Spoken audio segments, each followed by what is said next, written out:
this is weird. This is one of those impossibly weird stories. You think this is either insane or it's true, because that's the only options. It's not boring. It's not predictable.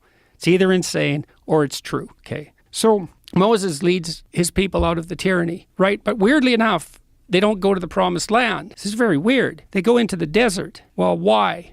Well, we're all, say, prisoners of our own tyrannical misconceptions and misperceptions, psychologically and socially. So let's say we free ourselves from those. Well, then we're nowhere. At least we were guided by that. That's why people have nostalgia for tyranny. It's like, at least we had enough to eat then. At least we knew who we were then. It's like out of the tyrant's grasp into the desert. And so you think, why don't people want to challenge their own preconceptions? It's like, yeah, it's out of the tyranny into the desert. And the worse the tyranny, the worse the desert. So if you've been tormenting yourself with tyrannical preconceptions and totalitarian obligations and you decide to drop it, or maybe you're shocked out of that by trauma, you don't go to paradise, you go to the desert. And maybe that's even worse. And so no wonder people don't do it. So now the Israelites are out in the desert. You think, why are they there for 40 years? And maybe it's because it takes 3 generations to recover from tyranny. You're in the desert, man.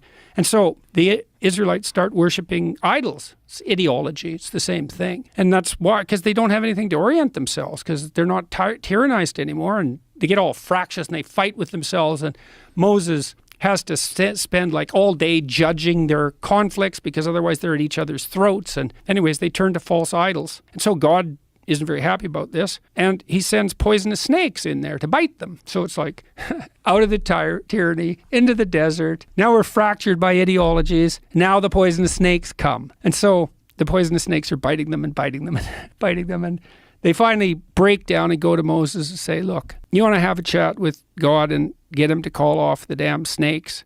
And Moses says, yeah, okay. And so he goes and talks to God, and God says, this is weird. This is one of those impossibly weird stories. Moses talks to God, and God could just call off the snakes, right? That's what you'd expect him to do. But that isn't what happens. He says, go make an image of a snake in bronze and make an image of a stick, like a staff, and put the snake on the staff and then stick it in the ground.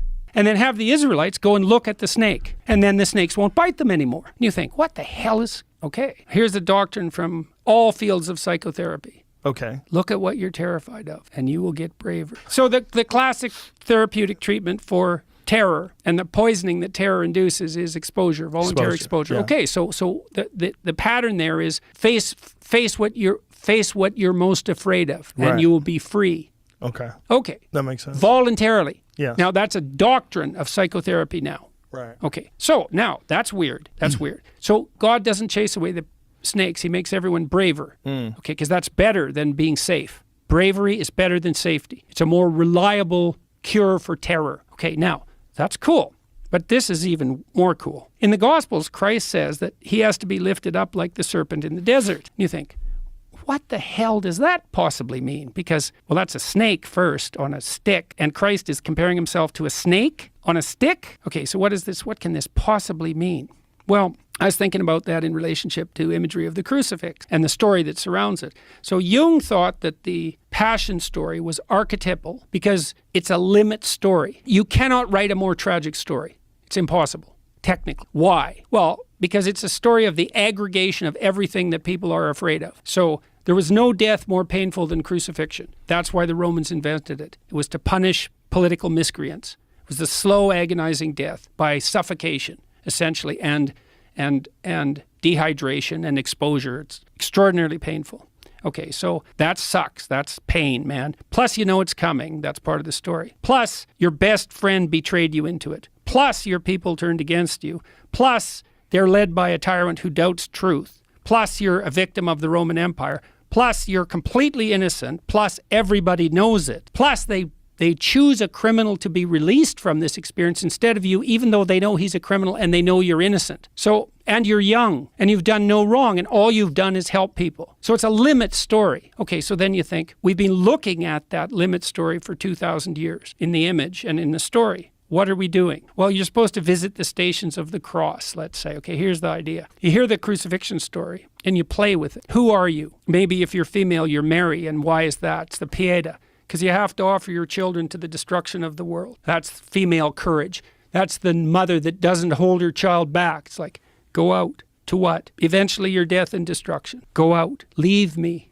Be in the world. That's feminine courage, man, to let her baby go. You're Pilate. You doubt truth, but you'll go along with the crowd. You're Judas because you betray your best friend. You're the mob. You're the criminal. All of that, that's you. You look on all those things that you hate and are terrified by. That's not a snake. It's like the worst of all possible snakes everywhere. That's what you're looking at. What do you see? You see death, you see destruction, pain, terror, tyranny, frailty, betrayal. Look harder, look harder, look harder. What do you see? The death and resurrection. Well, that's the story. That's the connection between those stories. And this unbelievably strange thing is that connection exists. It's like there's the strange story of the serpent in the desert, and we know that story is 3,000 years old, something like that. We know that. And then we know perfectly well that Christ said that he was allied, that his image was allied with that snake. That's written down. And even if you don't believe in the historical reality of Christ, someone still made that connection. And did they know everything we were talking about today explicitly?